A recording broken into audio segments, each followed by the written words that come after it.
Olá, queridos amigos, tudo bem com vocês? Bem-vindos ao canal Fala Sério Pastor, é sempre uma alegria ter vocês aqui e hoje nós estamos dando continuidade à nossa série do Juiz Investigativo.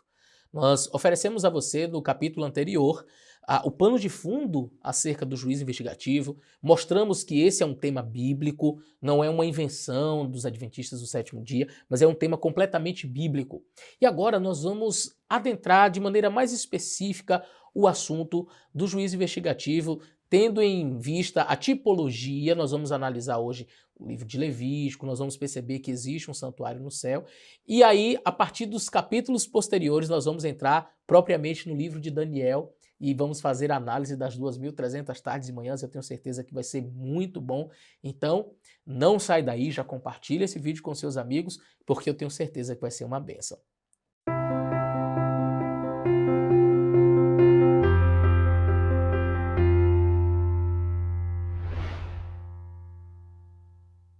Muito bem, queridos, quando nós falamos sobre juízo investigativo, nós estamos falando de um ritual que está intimamente relacionado ao Yom Kippur, ou seja, o dia da expiação. E o que era esse dia da expiação? Era uma festividade judaica que acontecia uma vez no ano, onde o sumo sacerdote adentrava o lugar chamado Santo dos Santos, ou Santíssimo, e ali então ele apresentava diante de Deus toda a nação de Israel. Ok.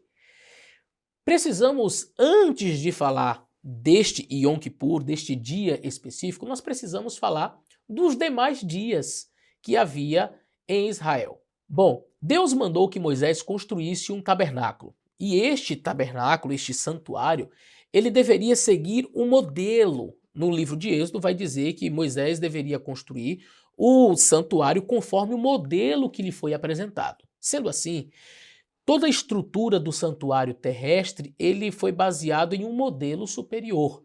E o livro de Hebreus vai nos falar que há um santuário no céu, não feito por mãos de homem. Você pode acompanhar o livro de Hebreus que fala claramente sobre este santuário no céu. Aqui no livro de Hebreus, capítulo 9, verso 23 e 24, diz assim: de sorte que era bem necessário que as figuras das coisas que estão no céu assim se purificassem, mas as próprias coisas celestiais com sacrifícios melhores do que estes, porque Cristo não entrou no santuário feito por mãos, figura do verdadeiro, porém no mesmo céu, para agora comparecer por nós perante a face de Deus. Você prestou atenção que diz aqui, olha, de sorte que era necessário que as figuras das coisas que estão no céu assim se purificassem. Paulo fala no livro de Hebreus de que deveria haver uma purificação, um santuário celestial, um santuário não feito por mãos de homem. E aí, pastor, como é que a gente entende isso? Bom, ao longo do ano, em Israel, havia diversas festividades. O povo de Israel celebrava a Páscoa, o povo de Israel celebrava o Pentecostes, a festa das colheitas, né, das primícias, enfim, tinham diversas festividades judaicas. Todas essas festividades, elas eram sombras. Todas as festividades que existiam em Israel eram uma miniatura. Era como se Deus estivesse apresentando para eles, de maneira micro, o macro que seria o plano da redenção, enfim, aquilo que existe no verdadeiro. Então, o fato de, por exemplo, alguém matar um cordeirinho todos os dias tinha um significado. O nome disso é tipologia. Na tipologia você tem o tipo e você tem o antítipo. O tipo é a sombra, o cordeirinho. Quem é o antítipo é Jesus, o verdadeiro cordeiro. Percebe? Então você tem tipo e antítipo. Você vai ter um santuário aqui na terra, você tem um santuário lá no céu. Você tem um sacerdote aqui na terra, você tem um sacerdote lá no céu. Você tem uma festividade sendo celebrada aqui, por exemplo, como a Páscoa, que tinha também o seu caráter tipológico, quando o povo de Israel sai do Egito e vai para a terra de Canaã, e ali é morto um cordeirinho, e Deus liberta o povo. O que Deus estava tentando mostrar como uma figura, como uma sombra para o povo de Israel? Um dia também vocês serão libertos da escravidão, não mais do Egito, mas da escravidão do pecado. Um dia também um cordeiro será morto, e aquele que tiver seu sangue, não é? Como foi passado aquele sangue ali nas portas, nos umbrais, aqueles que também tiverem o sangue do Cordeiro sobre si, estes também serão salvos. Ou seja, nós temos ali uma tipologia. Quando Cristo vem, ele torna-se a realidade, na verdade ele é a realidade desta sombra que era a festa da Páscoa. Quando, por exemplo, o Espírito Santo é derramado, ele é a realidade da festividade que era o Pentecostes. Então, diante de todas as festividades e de toda a ritualística tipológica no Antigo Testamento, nós vamos sempre encontrar uma realidade superior. Então você tem a matança do Cordeiro, você tem Jesus sendo morto. Se você tem o Pentecostes, você também vai encontrar o Espírito Santo sendo derramado. Enfim, agora, quando nós falamos sobre o Yom Kippur, o dia da expiação, nós também temos uma sombra para a qual existe uma realidade. E aqui entra um aspecto muitíssimo relevante. Porque as pessoas, elas pensam assim, chegamos e comemoramos a Páscoa, nós comemoramos a morte do Cordeirinho e, no máximo, o mundo cristão acredita assim, agora Jesus sobe e vai como nosso sumo sacerdote para o céu e está tudo certo e acabou. E é aí que se faz necessário conhecer um pouco mais sobre a festividade do Yom Kippur.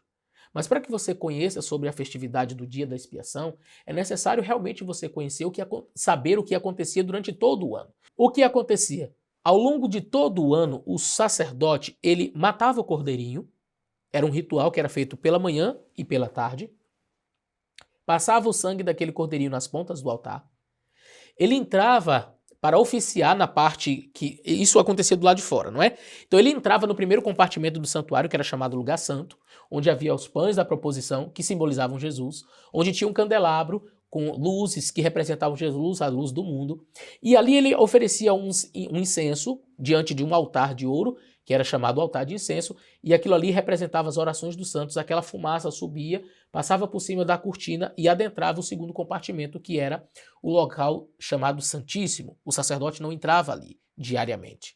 Era um local proibido de se entrar, apenas o sumo sacerdote deveria entrar naquele ambiente e uma vez por ano. Então, o sacerdote ele pegava um pouco do sangue daquele cordeiro lá do lado de fora e agora ele, quando entrava no lugar santo, ele aspergia na cortina que estava ali diante do Santíssimo. Ele jogava aquele sangue aspergindo na cortina. A ideia era a transferência da culpa, do pecado que foi perdoado para dentro do santuário. O indivíduo ele chegava, confessava o seu pecado sobre a cabeça do cordeirinho e dizia, olha, eu pequei. Aquele cordeirinho era morto. Passava-se o sangue na ponta do altar e depois o sacerdote entrava com um pouco do sangue e aspergia nas cortinas, como que dizendo assim, você está sendo perdoado e a culpa dos teus pecados está sendo transferida aqui para dentro do santuário. Por quê?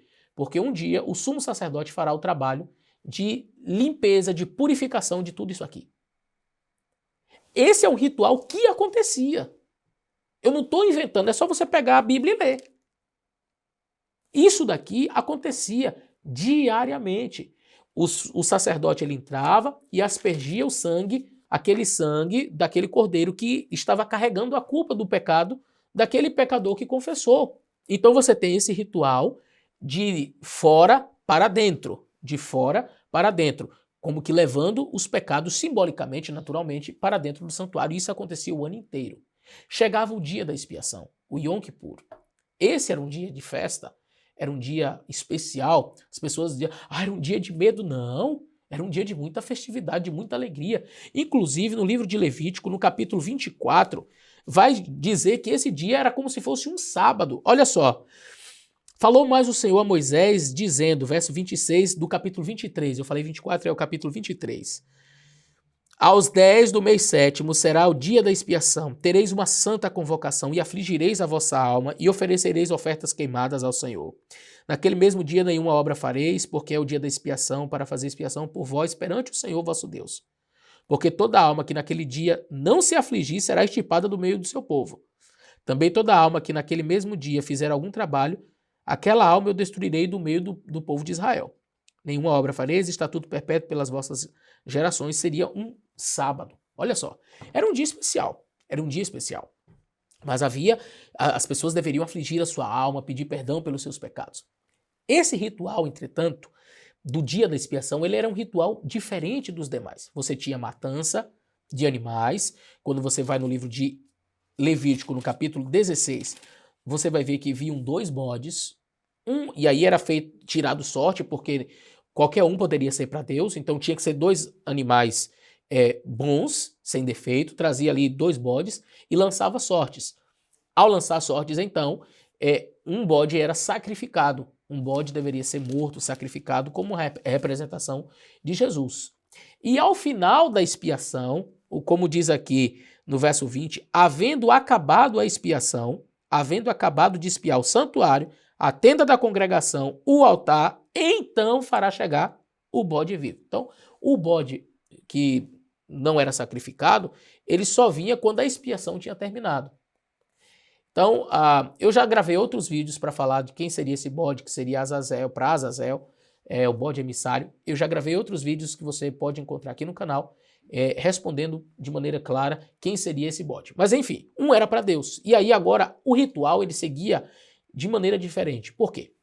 Agora o sumo sacerdote ele entrava até o lugar santíssimo e ele apresentava a nação de Israel diante do Senhor Deus.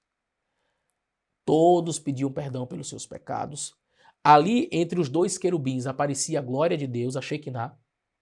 Deus perdoava os pecados do povo. E o sumo sacerdote saía. Agora, era retirada aquela cortina, que foi aspergido o sangue durante todo o ano. Cortinas novas, limpas, eram colocadas no lugar, porque ia reiniciar todo o processo mais um ano. Retirava-se, então, aquelas cortinas sujas, fedidas até de sangue, e então eram colocadas cortinas novas. O processo de purificação era agora de dentro para fora e era retirado. Depois que era retirado toda aquela cortina, chegava-se até o povo de Israel dizendo, vocês foram aceitos. Quando o sumo sacerdote saía, meus amigos, era uma festa, porque o povo sabia que tinha sido perdoado os seus pecados, que Deus havia concedido a eles o perdão, então o povo fazia uma festa. E aí, então, o sacerdote dizia assim, olha, a culpa por todos esses pecados não foi daquele cordeiro inocente, não foi do bode inocente que foi sacrificado, que foi morto. A culpa, realmente, dos pecados foi de outro ser. Quem é o verdadeiro culpado vai pagar por eles. Então, o sacerdote vinha, confessava sobre aquele bode emissário, Azazel, o pecado de toda a nação, e uma pessoa era encarregada de levar aquele bode para o deserto. Ele não era sacrificado morto, assim, com sacrifício, derramamento de sangue. Ele era levado pelo deserto para ser devorado, enfim. Uma representação simbólica do mal que causou o pecado ao ser humano e que, de fato, é o responsável por ele. Então, sem derramamento de sangue, a Bíblia é clara em dizer que não há remissão de pecado. Entretanto, aquele bode, ele deveria fazer, vamos dizer, essa expiação punitiva. Pastor, existe isso, mas se você olhar lá na própria Bíblia, no livro de Êxodo, no livro de Números, de Deuteronômio, você vai ver que existe. Por exemplo, quando o povo de Israel estava pecando ali naquela questão daquele falso profeta, né? Um profeta que fez as coisas erradas, o tal do Balaão. Quando o povo de Israel começa a interagir com as moças ali ao redor, se não me falha a memória, as moabitas, e o povo de Israel começa a ter relações de prostituição com essas mulheres, vem uma praga sobre a nação. E o sumo sacerdote Eleazar pega uma lança, e a Bíblia diz que ele crava os 2 no chão. Tanto o homem quanto a mulher estavam um por cima do outro, e são cravados no chão e mortos. E aí a Bíblia diz que pelo ato dele, de Eleazar, então ele expiou a iniquidade. Então existe essa expiação punitiva, né? Então aquele bode emissário, ele chega bem claramente, diz a palavra de Deus, havendo terminado a expiação. Que expiação? A de derramamento de sangue, a que simboliza Jesus Cristo, a que apontava para Jesus. Essa expiação foi terminada. Então, o bode emissário ele não faz parte do processo da expiação, conforme alguns dizem. Os adventistas creem que o bode emissário faz parte, que é o Satanás, que ele faz parte da expiação. Não, não, não, não. Ele não leva os nossos pecados sobre si, como Isaías 53, né, onde Jesus ali leva sobre si os nossos pecados e ele expia os nossos pecados com o seu sangue. O bode emissário não, ele não morre, ele não derrama sangue, ele é mandado embora para o deserto para ser devorado pelas feras. Inclusive, um dicionário hebraico tem lá o nome Azazel. Eu tenho esse dicionário em casa e diz assim, Azazel, provavelmente um nome com uma referência a demônio do deserto. Demônio do deserto, é assim que está lá. Né? Então, esse aí era o bode emissário. Muito bem. Agora, se essa festividade era uma simbologia, ela era tipológica, assim como a Páscoa era, assim como o Pentecostes era, nós precisamos encontrar também esta realidade superior.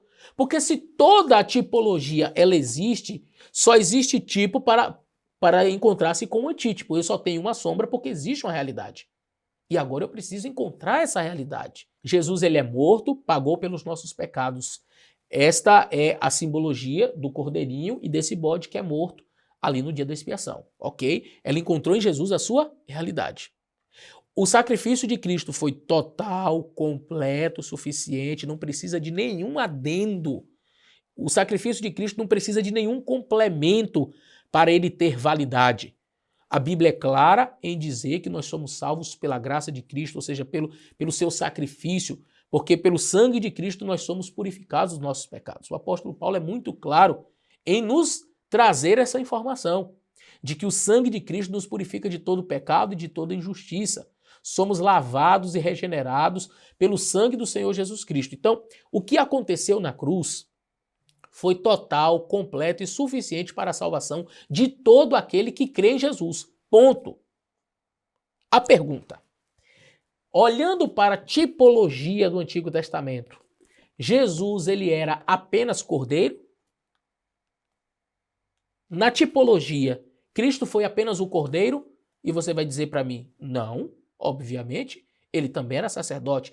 Por isso que quando Jesus morre e ele sobe aos céus, o livro de Hebreus vai dizer que ele sobe para oficiar como sumo sacerdote. Jesus ele é também sumo sacerdote. Veja, mas o que Jesus fez na cruz não foi total e suficiente? Foi. Mas ele também é nosso sumo sacerdote. E todo cristão acredita que Jesus, ao morrer, subiu ao céu para oficiar como sumo sacerdote. E este ofício de Cristo não é porque o que ele fez aqui na terra ficou incompleto, imparcial, faltando um pedaço e agora ele tem que completar. Não. O que Cristo faz lá em cima é a aplicação do que ele fez aqui embaixo. A aplicação dos méritos de Cristo para salvar o ser humano. Então você pede perdão pelos seus pecados, Cristo oferece o seu sangue. E ele diz, Pai, perdoa este filho, porque eu morri por ele. É a aplicação dos méritos de Cristo lá em cima. Como que ele faz isso? Como sumo sacerdote.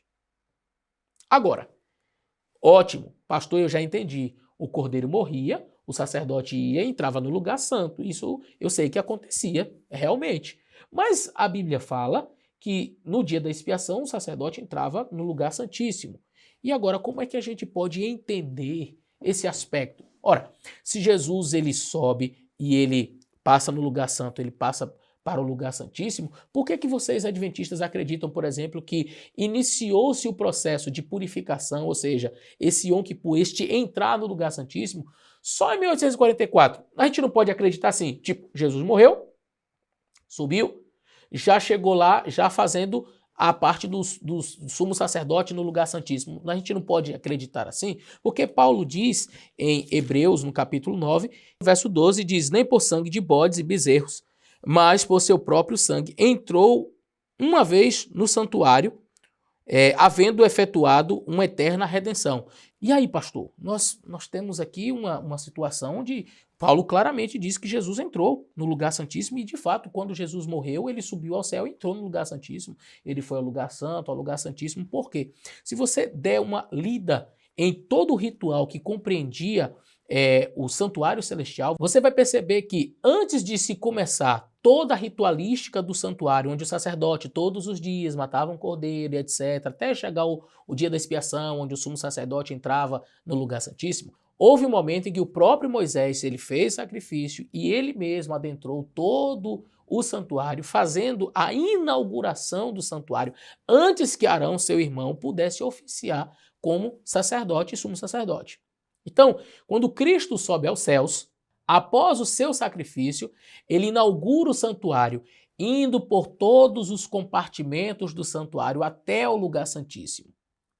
Então, Cristo ele vai em todas as partes do santuário, ele inaugura todo o santuário. E Cristo então passa a oficiar no santuário celestial como sacerdote. Cristo ele é sumo sacerdote, mas ele faz o trabalho de sacerdote no lugar santo.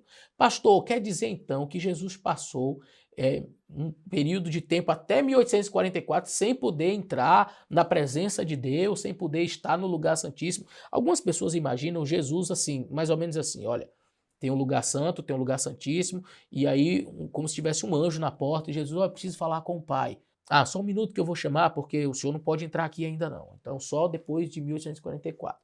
E aí, agora, Jesus está querendo falar com o senhor. Aí o Pai sai do lugar santíssimo, porque Jesus não pode entrar ali. Queridos, a primeira coisa que precisa ficar clara em nossa mente é que o sumo sacerdote ele não entrava no lugar santíssimo apenas no dia da expiação. Você vai perceber que Moisés entrou, por exemplo, no lugar santíssimo diversas vezes para falar diretamente com Deus. E Moisés era um tipo de Cristo. Tá? Então, não era proibido ao sumo sacerdote entrar no lugar santíssimo.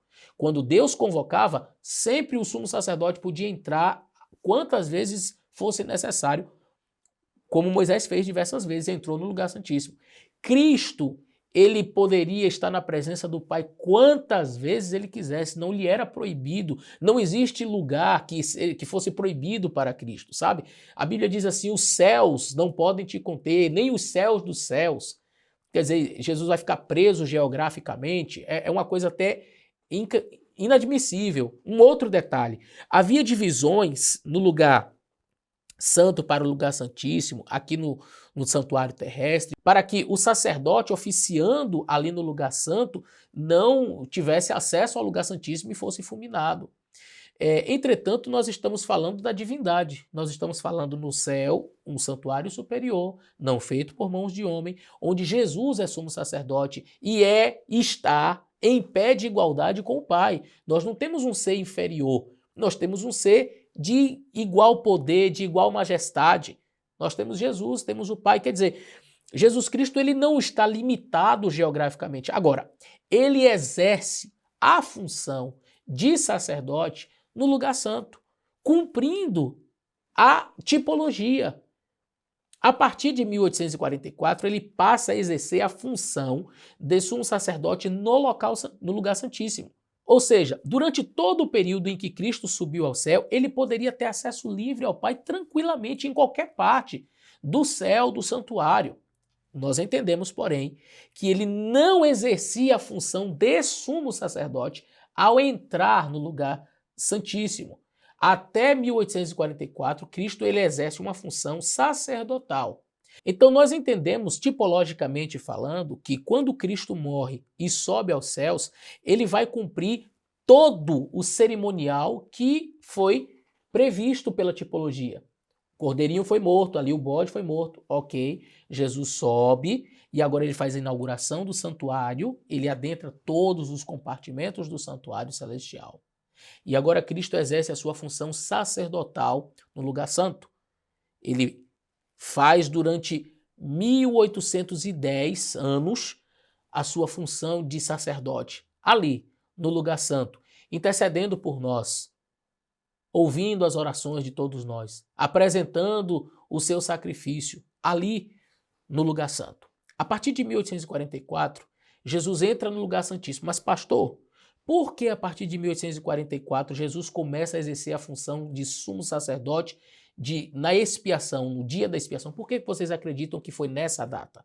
Porque foi predito no livro de Daniel, até 2.300 tardes e manhãs, e o santuário seria purificado. Nós vamos estudar isso mais detalhadamente nos nossos próximos estudos. A gente vai ver que esta data tem total apoio bíblico, matemático e até quando você olha para a astronomia, você vai perceber que esta data bate perfeitamente, tá certo? Então, recapitulando, a tipologia, ela exigia que aquilo que foi feito de forma simbólica aqui na Terra tivesse a sua realidade celestial também sendo feita. Jesus Cristo, ele morreu, ele cumpriu, então, essa tipologia do cordeirinho que estava morto, do bode que era morto no dia, por exemplo, da expiação. Houve uma inauguração aqui no santuário terrestre antes de todos os trabalhos serem iniciados. Cristo sobe também para o santuário celestial, faz a inauguração de todo o santuário, adentrando todos os compartimentos. E então, agora o santuário estava pronto, preparado para receber a sua primeira fase, que era justamente a fase de intercessão. Ok, Jesus Cristo está lá no lugar santo, fazendo o seu trabalho de intercessão. Agora, a Bíblia fala que um dia no ano, que era chamado Yom Kippur, dia da expiação, o sumo sacerdote adentrava o lugar santíssimo para purificar o santuário. Nós lemos em Hebreus que as coisas celestiais também precisariam ser purificadas, porque Cristo não entrou num santuário feito por mãos de homem. E no verso 23 do capítulo 9, de sorte que era necessário que as figuras das coisas que estão no céu assim se purificassem, mas não com sangue de bodes e carneiros, mas com sangue de Jesus. Então há uma purificação sendo necessária lá no céu. O apóstolo fala sobre isso, o livro de Hebreus fala. Se há a necessidade de uma purificação, aí a gente volta para a tipologia. Deixa eu analisar quando era que acontecia essa purificação. Aí você vai necessariamente para o dia da expiação, quando as cortinas eram retiradas, o povo pedia perdão, seus pecados eram perdoados, o dia do perdão, o dia da expiação era realizado.